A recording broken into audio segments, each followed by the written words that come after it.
معزز سامعین گرامی قدر، سیرت النبی کے حوالے سے مساک مدینہ کے باب کو ہم نے چند چیدہ نکات بیان کر کے کلوز کیا تھا۔ نبی کریم صلی اللہ علیہ وسلم نے مسجد النبوی میں اصحاب صفہ کا چبوترا بنایا، مساک مدینہ کیا۔ مسجد النبوی کی تعمیر کے بعد جو سب سے اہم کام نبی کریم صلی اللہ علیہ وسلم نے اسلامی ریاست میں کیا وہ کیا تھا؟ نبی کریم صلی اللہ علیہ وسلم نے جائزہ لیا کہ جب مسلمان بازاروں میں جاتے ہیں تو معیشت کے اوپر یہودیوں کا کنٹرول ہے، معیشت ساری کی ساری ان کے کنٹرول میں ہے، مسلمان مظلوم اور پسا ہوا طبقہ بن جاتا ہے۔ یہودی سود کے اوپر لین دین کرتے ہیں، یہودی اپنے جو ان کا حساب ہے اس کے مطابق مسلمانوں سے لین دین تجارت کرتے ہیں، مسلمان مجبور ہیں، معیشت ان کے ہاتھ میں ہے۔ تو رسول اللہ صلی اللہ علیہ وسلم نے اسلامی ریاست کی جو آپ کے سامنے خد و خال بیان کر رہا ہوں، ان میں سے ایک نہایت اہم خد و خال وہ یہ ہے کہ نبی کریم صلی اللہ علیہ وسلم نے مسجد النبوی کی مغرب کی جانب کیا کیا؟ کہا مسلمان اپنا ایک الگ بازار قائم کریں گے۔ یہ جو رسول اللہ صلی اللہ علیہ وسلم کی سیرت میں باب آتے ہیں نا، ان کی اگر تشریحات اور تفسیر پڑھی جائے تو اسلامی ریاستیں خود بہت ترقی کر جائیں۔ یہ روٹی کپڑا اور مکان بھی شریعت محمدیہ کے ذریعے ہر مسلمان کو مل سکتا ہے۔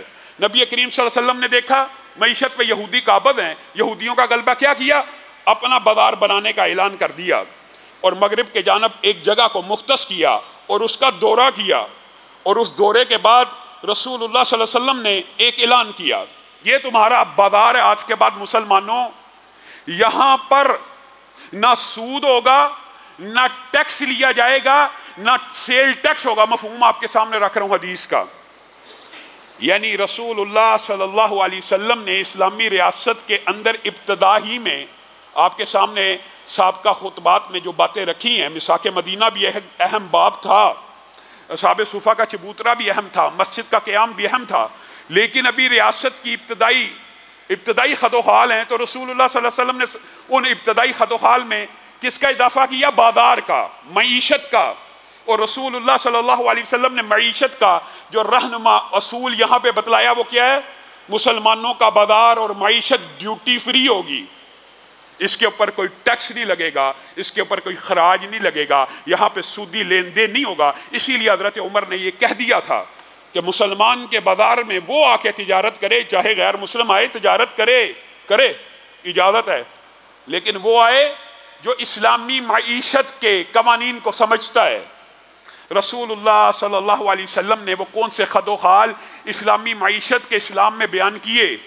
یہ ایک لمبا چوڑا موضوع ہے، اور اس حوالے سے انشاءاللہ سیرت کے بعد بھی جو بات ہے وہ آپ کے سامنے رکھیں گے، لیکن ابتدائی خاکہ دباچہ اور خد و خال ضرور رکھنا چاہتے ہیں۔ رسول اللہ صلی اللہ علیہ وسلم ایک طرف بازار قائم کر رہے ہیں اور دوسری طرف مسلمانوں کو ایک تلقین کر رہے ہیں کہ آج کے بعد اس بازار میں جو بھی داخل ہو وہ کیا کہے؟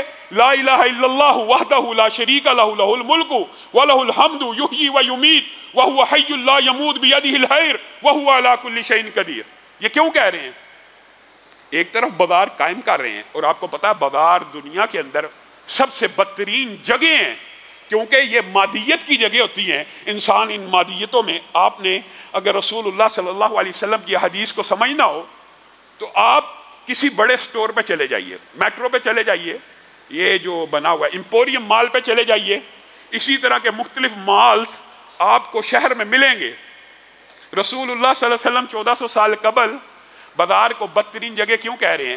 کیونکہ یہ مادہ پرستی کی جگہ ہوتی ہیں، اجازت ہے، مباح ہیں، ظاہر تجارت تو ہونی ہے، لین دین تو ہونا ہے، لیکن رسول اللہ صلی اللہ علیہ وسلم ان کو بدترین اس لیے کہہ رہے ہیں کہ یہ جو لگژریز ہوتی ہیں، انسان مادیت میں مگن ہو جاتا ہے، اس مادیت کے پیچھے بھاگتے بھاگتے ایک وادی سونے کی ہو تو خواہش کرتا ہے دوسری بھی ہو۔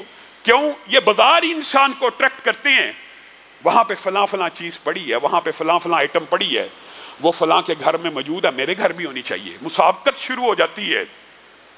یہ بازار انسان کو اس طرف ضرور لے کے جاتے ہیں، اسی لیے ابتدا کیا کی کہ جو بھی داخل ہو یہ پڑھ کے داخل ہو۔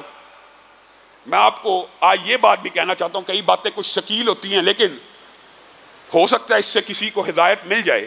جتنی بھی عبادات ہیں، جتنی بھی عبادات جتنی بھی عبادات ہیں، ذکر الہی سے لے کر نماز سے روزہ زکوٰۃ، جتنی بھی عبادات ہیں ان کی ابتدا اول کہاں سے ہوتی ہے؟ عادت سے، عادت بنانی پڑتی ہے، پھر آہستہ آہستہ وہ عادت عبادت بن جاتی ہے۔ اور اس کا مقصد کیا ہوتا ہے؟ ہر عبادت کا کیا مقصد ہے؟ کیا آپ کے خیال میں اللہ رب العزت کو آپ کے سجدوں کی ضرورت ہے؟ کیا اللہ رب العزت کو آپ کو بھوکا پیٹ رکھنے کے، روزے رکھنے کی ضرورت ہے؟ یہ آپ کے اپنے لیے ہے۔ کس لیے؟ عبادت کا، ہر عبادت کا ایک ہی مقصد ہوتا ہے کہ اس کو بجا لانے کے بعد اللہ دل میں خوف خدا پیدا کر دے، اللہ دل میں تقوی پیدا کر دے۔ ہر عبادت اول عادت ہوتی ہے، اور یہ عادت انسان کو خوف خدا کی طرف لے جاتی ہے۔